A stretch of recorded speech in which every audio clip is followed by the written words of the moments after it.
Hey and howdy everybody, coming to you from South Central Texas on a beautiful pre-summer day. Oh, look at all that big beautiful basil. I cheated, that's from the store. But I'm keeping it healthy and using it in my cooking as usual. And here we have the spinach, the return. And I'm ready with plenty of implements. These tomato cages work nicely to help it vine. And of course, I'll let it do what it wants over here. And here we have plenty of lavender. It has come into flower. That's fine. The pollinators are loving it, and so am I. The stevia, well, that needed some trimming. I took care of that. Also, we have 2 lone onions left over. Fine with me. They made it through winter, and I'm about to bring those up from the ground. The thyme is back twofold. And here we have what's left of the Italian oregano. I had to let most of that go. It didn't survive the last freeze too well and was taking up a lot of real estate. Here's one of the feeders that I replanted today. Let's go with that. We don't want a bitter herb. The younger and fuller they are, that's fine. But at some point, even though they survive 2-3 seasons, they've reseeded too much and can become very bitter. Talk about a winner. Here is the rosemary. Oh, it's beautiful. I'm using that in the cooking around the house and even in floral displays.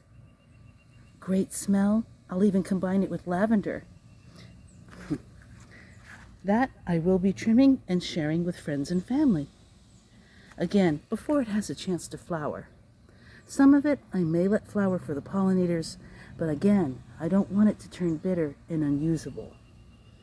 Though you could regard this as a shrub, and it would do well in front of your house with your landscaping or in the back.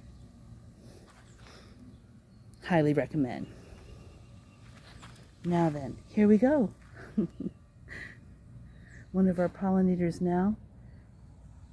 Thanks very much. Now, the garlic chive, that did survive the winter freeze. Love it, but I've decided I would still like some onion chive. So I did cheat, no seeds, got it from the store. I'll plant that today. And some of this chocolate chip mint. I do like the local grocery. Much like basil in the mint family, has a mint julep chocolate chip mint scent and taste. Love it in my iced tea or as a garnish with a frozen dessert after dinner. Just saying.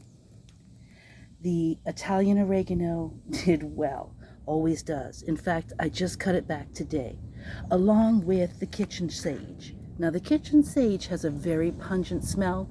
It's not for everyone, but I do let it go into flower. Again, much like the lavender, great for the pollinators.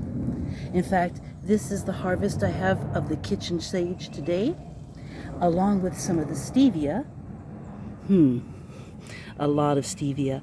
I'll be setting some of this out to dry, and some of it I'll be using muddled in a nice tall glass of iced tea. There's also the lavender. I harvested quite a bit. I intend to dry this in batches thoroughly and make sachets for family and friends to enjoy throughout the fall and the winter. Okay, well, that's the tour, and there's a lot to do. Back there, I have Italian oregano and cilantro. And look at this. Thanks to the gracious generosity of my sister Lizriel, my gardener in common. So I have a slip of sweet potato. Good luck with that. Many blessings. Already have a space for it. Really looking forward to working with the soil and the sun and the plants. Those roots are long, but they're still delicate, so I'm going to break up the soil some. I've taken the rocks out, as you can see. I really want to give this little guy a good chance.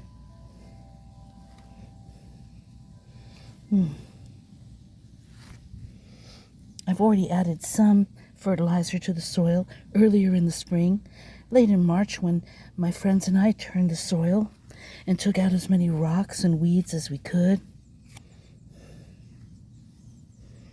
And before I'm done with this beautiful young plant, which we hope we will get much beautiful sweet potatoes from, I will be harvesting this beautiful, strong and abundant spinach, Malabar spinach. And I'll keep it from seeding so that it lasts throughout the season. And that way the leaves will remain tender and very flavorful. Well, thanks again, everybody. It's always such a pleasure to welcome you to the garden. Blessed be.